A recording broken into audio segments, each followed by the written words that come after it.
Assalamualaikum warahmatullahi wabarakatuh.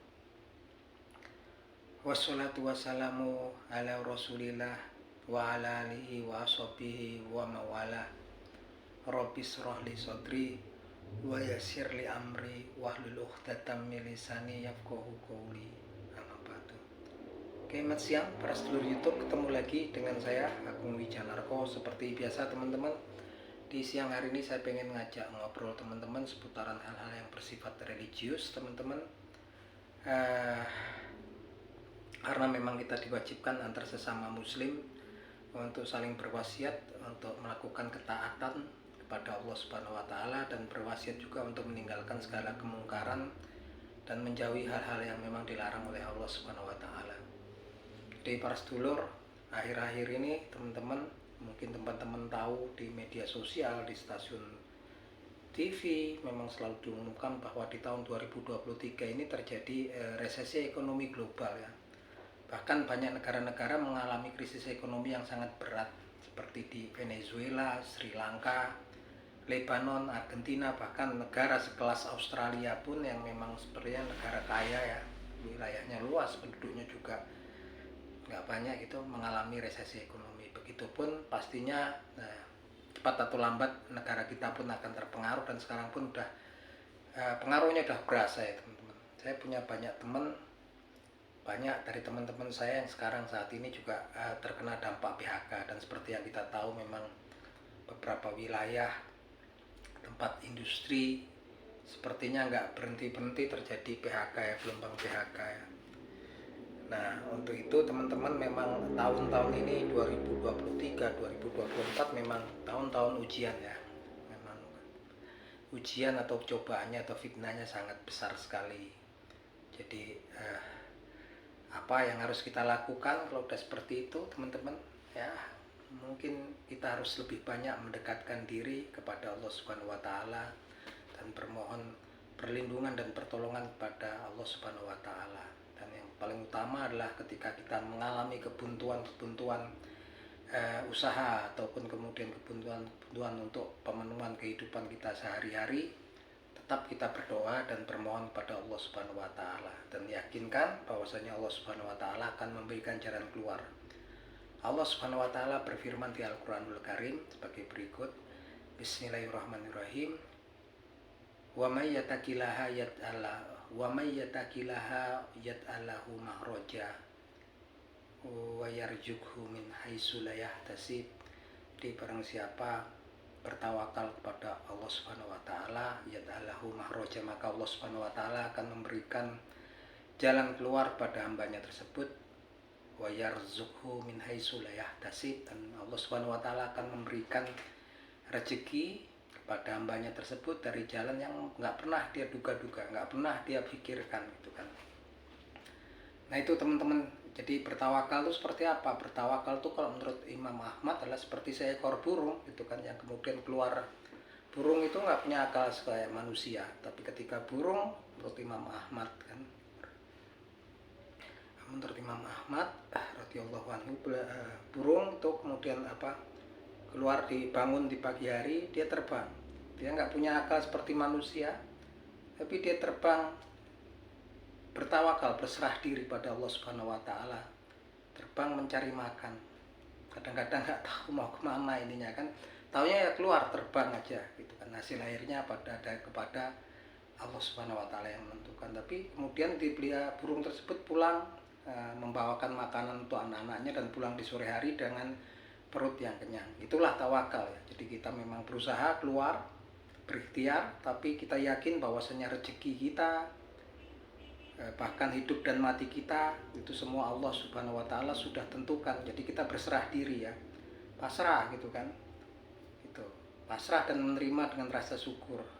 Itulah kita bertawakal ya. Tawakal, berserah diri, artinya ketika mau berangkat keluar rumah, bismillahirrahmanirrahim, tawakkaltu 'ala Allah wala haula wala quwata illa billahil aliyil azim. Berdoa kita, bismillahirrahmanirrahim, tawakkaltu, ya Allah, aku pagi ini dengan namamu aku bertawakal, berserah diri kepadamu sebelum kita berangkat kerja. Wala haula wala quwata illa billahil aliyil azim, dan enggak ada daya kekuatan selain darimu. Itu pun yang saya rasakan teman-teman dalam beberapa tahun terakhir semenjak ya, pandemi virus corona. Sementara juga usaha menurun drastis gitu kan. Sementara kemarin-kemarin sempat untuk pekerjaan sempat terganggu gitu kan. Ternyata ketika terganggu nggak bekerja pun ya tetap yakin, berdoa, berserah diri pada Allah Subhanahu wa taala. Banyak rezeki-rezeki ataupun rezeki yang memang datang dari Allah Subhanahu wa taala kepada saya pribadi yang nggak pernah saya sangka-sangka datangnya gitu kan, nggak pernah saya pikirkan sebelumnya. Jadi memang tahun ini teman-teman, tahun 2023 kemudian tahun 2024 sepertinya memang tahun-tahun memang cobaan ya gitu kan. Dan kalau kemudian teman-teman membandingkan, banyak sekali sekarang orang jahat gitu kan, orang jahat, orang yang nggak baik, tapi kemudian hidupnya sepertinya enak gitu kan. Seperti banyak kita tahu kan, banyak pejabat negara ataupun tokoh-tokoh negara gitu kan yang korupsi gitu kan. Jadi nggak perlu iri teman-teman. Nah, untuk hal-hal yang seperti itu nggak perlu kita iri, nggak perlu kita jelas kan. Jadi seperti ada pepatah ya, ada perumpamaan analoginya yang katain bahwasanya kucing itu juga kita diberi makan, tikus pun diberi makan, tapi kucing diberi makan karena rasa sayang kita kepada kucing tersebut. Tikus itu kita beri makan karena kita memang tikus itu merusak menjadi hama, kita benci sama tikus itu, kemudian kita kasih makan tapi ada racun di situ teman-teman. Begitupun pada manusia teman-teman. Ketika orang baik juga kadang-kadang nggak perlu iri pada orang-orang yang mungkin jahat, orang-orang yang nggak baik, kemudian kok sepertinya mereka hartanya berlimpah, hidup dengan penuh kesenangan. Sebetulnya intinya di situ ya teman-teman, itu ada racun di dalam rezeki yang mereka dapetin. Ada racun yang namanya istidrot. Istidrot itu adalah sepertinya suatu nikmat yang diberikan oleh Allah Subhanahu wa taala kepada suatu kaum yang memang udah dibenci oleh Allah Subhanahu wa taala karena kemungkaran, karena kejahatannya gitu kan. Tapi istidrot itu akan menambahkan kesenangan, kemudahan di dunia, di mana mereka tidak taat kepada Allah Subhanahu wa taala, tapi mereka mendapatkan kesenangan dan kemudahan-kemudahan, sehingga mereka tambah lalai ya teman-teman. Tambah lalai, tambah menjauh dari Allah Subhanahu wa taala, tambah membuat dosa, banyak membuat dosa. Itulah kadang-kadang dibikin, dan itulah Allah Subhanahu wa taala membuat orang-orang yang zalim itu memandang baik perbuatan-perbuatan yang jahat yang mereka lakukan. Ini karena memang kadang-kadang orang-orang yang sudah zalim, sudah jahat, berlebihan gitu kan, seperti yang kita tahu korupsi merajalela gitu kan. Nah, itu kan uangnya masyarakat, banyak masyarakat juga yang kesulitan kan gitu kan. Banyak orang-orang yang nggak punya, tinggal di bawah kolong jembatan, sementara banyak pejabat juga korupsi besar-besaran. Biarlah teman-teman, itulah yang namanya istidrot. Ketika Allah Subhanahu wa taala sudah membenci gitu kan suatu kaum, dia akan memberikan istidrot. Istidrot itu apa? Ketika suatu kaum kemudian meninggalkan ketaatan kepada Allah Subhanahu wa taala, mereka mendapatkan kenikmatan, kemudahan-kemudahan di alam dunia ini yang sebetulnya pada intinya teman-teman? Itu menambah mereka jauh kepada Allah Subhanahu wa taala dan menambah mereka berbuat lebih banyak dosa. Dan itu udah banyak contohnya ya teman-teman. Di Al-Quranul Karim disebutkan, di situ ada Raja Namrud, kemudian ada Fir'aun, ada Qarun kan. Mereka kaya raya, mereka memiliki kekuasaan berlimpah ruah hartanya gitu kan. Kenikmatannya berlimpah ruah, tapi akhirnya kenikmatan tersebut menjadikan mereka semakin jauh dan akan mendapatkan siksanya Allah di yaumul akhir nanti gitu kan.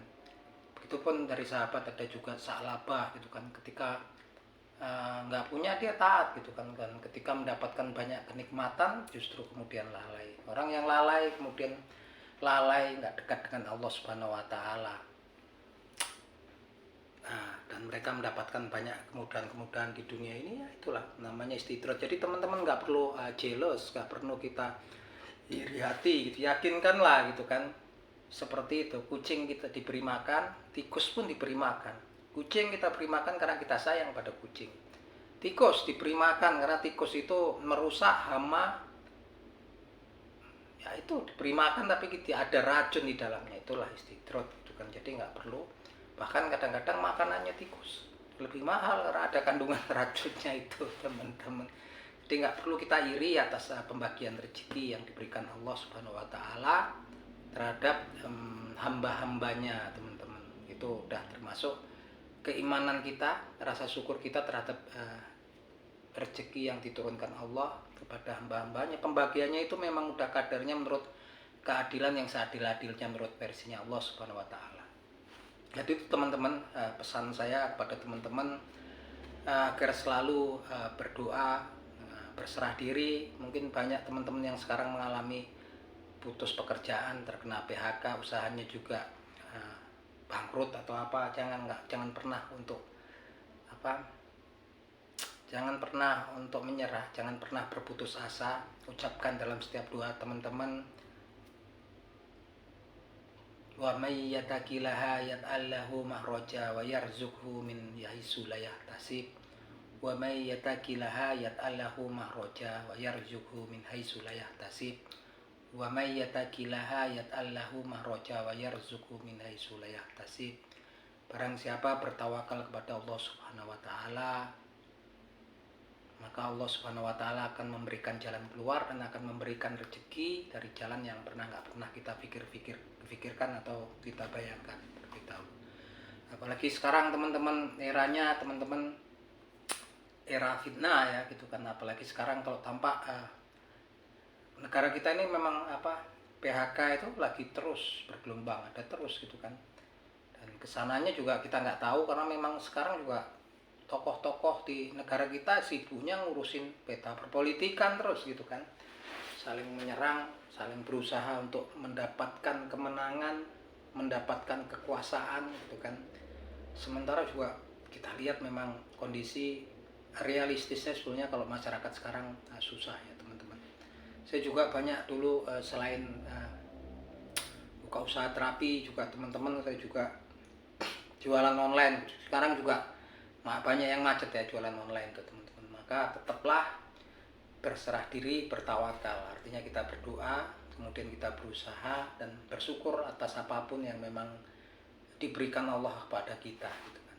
Dan memang teman-teman, tahun 2023 2024 adalah tahun-tahun ujian yang sangat berat. Kita lihat juga, kita nggak tahu depannya karena memang masih ada pesta demokrasi yang tampaknya juga sekarang orang-orang memang tokoh-tokoh tertentu semua, tokoh-tokoh besar di negara kita itu sibuk politik semua gitu teman-teman.